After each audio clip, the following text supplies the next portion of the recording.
வணக்கம். இன்றைக்கி நம்ம வீடியோவில் கருப்பு உளுந்தை யூஸ் பண்ணி நல்ல ஹெல்த்தியான அதே சமயம் ரொம்ப சாஃப்டான இட்லி எப்படி பண்ணலாங்கிறத பார்க்கலாம்.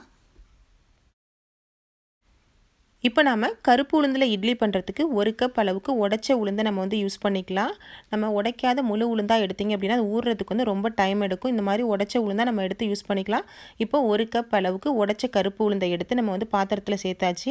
இதை நம்ம தண்ணியை ஊற்றி நல்லா ஊற வச்சிடலாம். 1 கப் உளுந்துக்கு 5 கப் அளவுக்கு நம்ம இட்லி அரிசி சேர்த்துக்கலாம். இதே நீங்கள் வெள்ளை உளுந்தை யூஸ் பண்ணி செஞ்சீங்க அப்படின்னா 4 கப் அரிசி கரெக்டான பக்குவமாக இருக்கும். நம்ம கருப்பு உளுந்தை யூஸ் பண்ணுறதுனால 5 கப் அளவுக்கு அரிசியை சேர்க்குறோம். உங்களுக்கு வெள்ளை உளுந்தை நம்ம யூஸ் பண்ணி செய்கிறத விட கருப்பு உளுந்தில் செய்கிறப்ப மாவு நமக்கு அதிகமாக இருக்கும். அதனால் 5 கப் அளவுக்கு இட்லி அரிசி நம்ம சேர்த்து நம்ம ஊற வச்சிடலாம். இது கூடவே நம்ம 1 டேபிள் ஸ்பூன் அளவுக்கு வெந்தயத்தை எடுத்து நம்ம ஊற வச்சிடலாம். நாம் எடுத்து வச்ச கருப்பு உளுந்து, அரிசி, வெந்தயம் இது எல்லாத்தையுமே நல்லா தண்ணியை ஊற்றி ஒரு 4லேருந்து 5 மணி நேரம் வரைக்கும் நம்ம ஊற வச்சு எடுத்துக்கலாம். அப்போ தான் நல்லா உளுந்து மாவு அரைக்கிறப்ப நிறைய நல்லா பொங்கி வரும். இப்போது அரிசி உளுந்தை ஊற வச்சு 5 மணி நேரம் ஆயிடுச்சு. நல்லா அரிசி உளுந்து வெந்தயம் எல்லாமே நல்லா ஊறி வந்துருச்சு. நம்ம இதை உளுந்தை அப்படியே நம்ம சேர்த்து அரைச்சாலும் அரைக்கலாம். இல்லை ஒரு 2லேருந்து 3 தடவை நல்லா வாஷ் பண்ணிவிட்டு நம்ம கூட அரைக்கலாம். இதை அப்படியே அரைச்சிங்க அப்படின்னா ரொம்பவே நமக்கு சத்து சேரும். ஆனால் கொஞ்சம் இட்லி பார்க்குறதுக்கு கொஞ்சம் கருப்பாக இருக்கும். அது சிலருக்கு பிடிக்காது. அதனால் ஒரு 2லேருந்து 3 தடவை மட்டும் நல்லா வாஷ் பண்ணி கொஞ்சம் மேல் உளுந்தை மட்டும் தோலை மட்டும் நம்ம எடுத்துட்டு இதை நம்ம கிரைண்டரில் போட்டு அரைச்சிடலாம். நான் ஒரு 3 தடவை மட்டும் தண்ணி ஊற்றி கழுவி எடுத்திருக்கேன். கொஞ்சம் பாதி தோல் மட்டும் எடுத்துகிட்டு பாதி தோலோடு தான் நம்ம அரைக்க போகிறேன். இப்போ நம்ம எடுத்து வச்சுருக்கிற வெந்தயம் உளுந்து இது ரெண்டையும் நம்ம ஒன்றா சேர்த்து கிரைண்டரில் அரைச்சிடலாம்.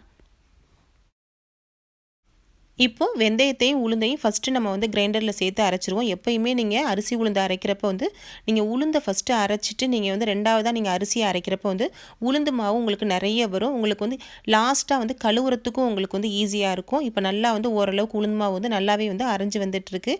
உளுந்த மாவை அரைக்கிறப்ப எப்போயுமே ஒரே தடியாக தண்ணியை ஊற்றிடாமல் கொஞ்சம் கொஞ்சமாக நீங்கள் இடையில தண்ணியை ஊற்றி ஊற்றி அரைச்சிங்க அப்படின்னா தான் மாவு நல்லா பொங்கி வரும் உங்களுக்கு. இப்போ நல்லா ஓரளவுக்கு உளுந்து மாவு ரெடி ஆகிற பக்குவத்தில் வந்துருச்சு. ஒரு 20லேருந்து 25 நிமிஷத்தில் நமக்கு உளுந்து மாவு அரைஞ்சி ரெடி ஆகிடும்.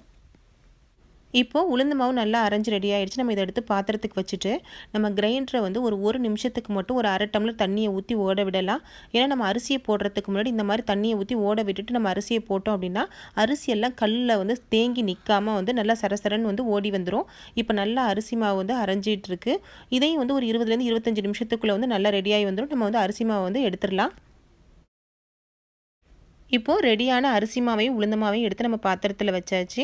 தேவையான அளவு உப்பை சேர்த்துக்கோங்க. உப்பை சேர்த்து நல்லா கையால் நல்லா கரைச்சி விட்டுக்கோங்க. நீங்கள் எந்த அளவுக்கு நல்லா கரைச்சி விடுறீங்களோ அந்தளவுக்கு இட்லி நல்லா சாஃப்டாக இருக்கும். நீங்கள் கரண்டியை வச்சு கலக்காமல் கையால் நல்லா இந்த மாதிரி அடித்து கலக்கி எடுத்துக்கோங்க.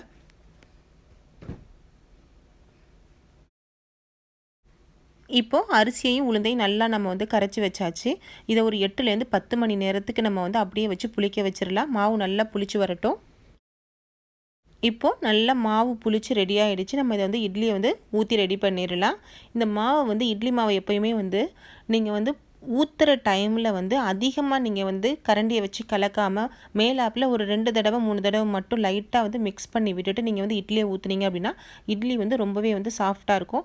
அடியோடு ரொம்ப சேர்த்து கலக்காமல் இந்த மாதிரி லைட்டாக மேலாப்பில் கலக்கி நம்ம இட்லியை ஊற்றிடலாம். இட்லி தட்டில் நான் எண்ணெயை தடவி வச்சுருக்கேன். நீங்கள் துணியை போட்டு ஊற்றினாலும் ரொம்பவே நல்லாயிருக்கும். நான் இன்றைக்கி எண்ணெயை தடவி இட்லியை நம்ம ஒவ்வொரு இட்லியாக நம்ம ஊற்றிடலாம்.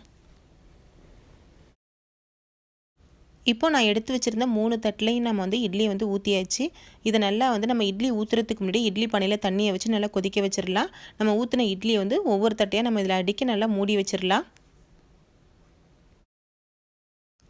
இட்லி வேகிறதுக்கு ஒரு 10லேருந்து 15 நிமிஷம் ஆகும். நம்ம நல்லா இட்லி வெந்த பிறகு நம்ம இட்லி பானையை ஓப்பன் பண்ணிட்டு நம்ம இட்லியை எடுத்துடலாம். இப்போது நல்ல சாஃப்டான இட்லி ரெடியாகி வந்துருச்சு. நீங்கள் இதை கையை வச்சு பார்த்தீங்கன்னா இல்லை ஒரு டூத் பிக்கை வச்சு குத்தி பார்த்தீங்க அப்படின்னா மாவு நம்ம கையில் ஒட்டாமல் வந்துச்சுன்னா நல்லாவே இட்லி ரெடி ஆகிடுச்சுன்னு அர்த்தம். இப்போ ரொம்பவே சாஃப்டாக நமக்கு கருப்பு உளுந்து இட்லி நம்ம ரெடி பண்ணிட்டோம். வெள்ளை உளுந்தில் செய்கிற இட்லியை விட நமக்கு வந்து கருப்பு உளுந்தில் செய்கிற இட்லி வந்து கொஞ்சம் கலரு தான் மாற்றமாக இருக்குமோ ஒழிய உங்களுக்கு வந்து அதோட சத்துக்களும் நமக்கு வந்து அதிகமாக இருக்கும். டேஸ்ட்டும் நீங்கள் பார்த்தீங்க அப்படின்னா நீங்கள் ரொம்பவே வந்து வித்தியாசமாக இருக்கும். ரொம்பவே வந்து நல்ல டேஸ்ட்டாக இருக்கும்.